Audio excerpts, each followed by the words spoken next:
যে দাবি, একটাই দাবি মূলত, সেটা হচ্ছে গোটা পশ্চিমবঙ্গ জুড়ে আমরা দেখছি বিগত কয়েক বছর ধরে কিছু দুর্নীতিগ্রস্ত নেতাদের এবং অসাধু কিছু অফিসারদের যোগসাজশে যারা নন এসটি তারা প্রচুর পরিমাণে এসটি হিসেবে সার্টিফিকেট পেয়েছেন এবং আসল আদিবাসীদেরকে বঞ্চিত করে তারা বিভিন্ন সরকারি দপ্তরে চাকরি করছেন এবং এখনও এই নন এসটিদের দাপট বিভিন্নভাবে তারা বার করছেন এবং প্রকৃত যে সমস্ত 40টি ক্রাইটেরিয়ার মধ্যে আমরা যারা আছি আসল আদিবাসী এনলিস্টেড, তাদেরকে বঞ্চিত করে নন এসটিরা প্রতিনিয়ত সার্টিফিকেট বাহির করছেন।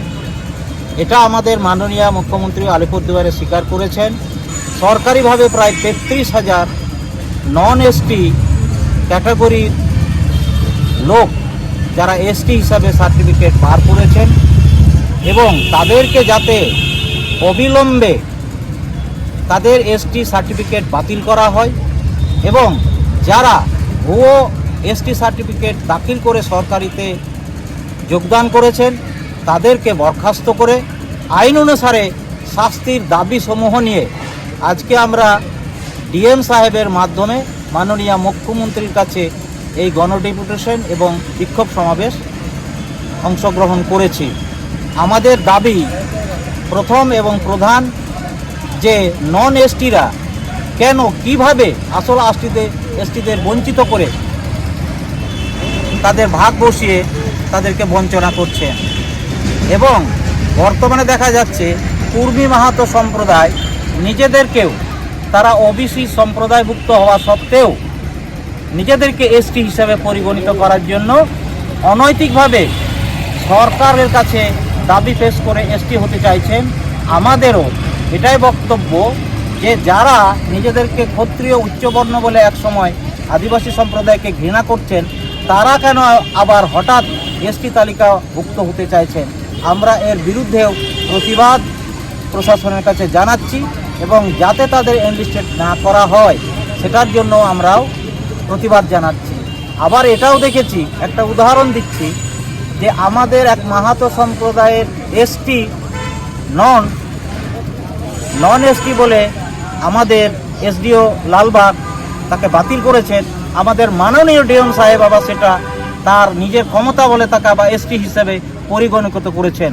তাহলে আমাদের ডিএম সাহেবের কাছে প্রশ্ন থাকছে, যেখানে এসডিও সাহেব তাকে নন এসটি বলে বাতিল করলো সেখানে কি করে উনি আবার তাকে এসটি হিসেবে তা পুনর্বহাল পদে বহাল করছেন, এটাও আমাদের প্রশাসনের কাছে একটা প্রশ্ন থাকবে। এই সমস্ত বিভিন্ন কারণে এবং আদিবাসী ছাত্রছাত্রীদের যে সমস্ত হোস্টেলগুলো দীর্ঘদিন ধরে সরকার তৈরি করে রেখেছেন তার পরিকাঠামোগুলো ভেঙে পড়েছে।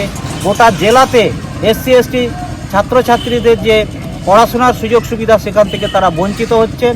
আমাদের এই দাবির মধ্যেও থাকছে যাতে এই এসটি ছেলে মেয়েদের হোস্টেলগুলো ভালোভাবে পরিচালনা করা যায়, পড়াশোনার সুযোগ তাদের তৈরি করে দেওয়া যায়।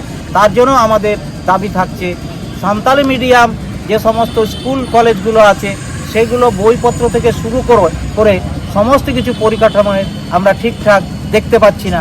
আমাদের দাবির মধ্যে এগুলোও রয়েছে। এগুলো আমরা জোরালোভাবে একটা প্রতিবাদ এবং বিক্ষোভ সমাবেশ জন্য জমায়েত হয়েছি। আপনার নাম আর আমার নাম জামিন হাসদা, আমি পশ্চিমবঙ্গ আদিবাসী কল্যাণ সমিতির রাজ্য সহসভাপতি।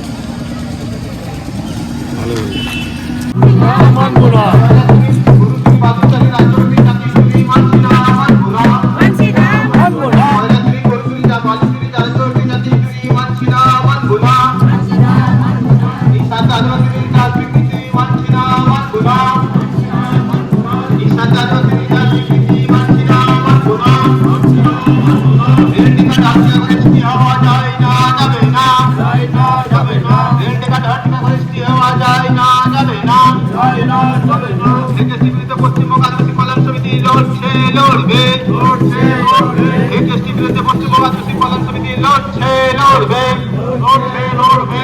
এসটি বিরুদ্ধে পশ্চিমবঙ্গ আদিবাসী কল্যাণ সমিতি লড়ছে লড়বে। কর্মী জাতিকে এসটি তালিকা অন্তর্ভুক্ত করা যায় না, যাবে না।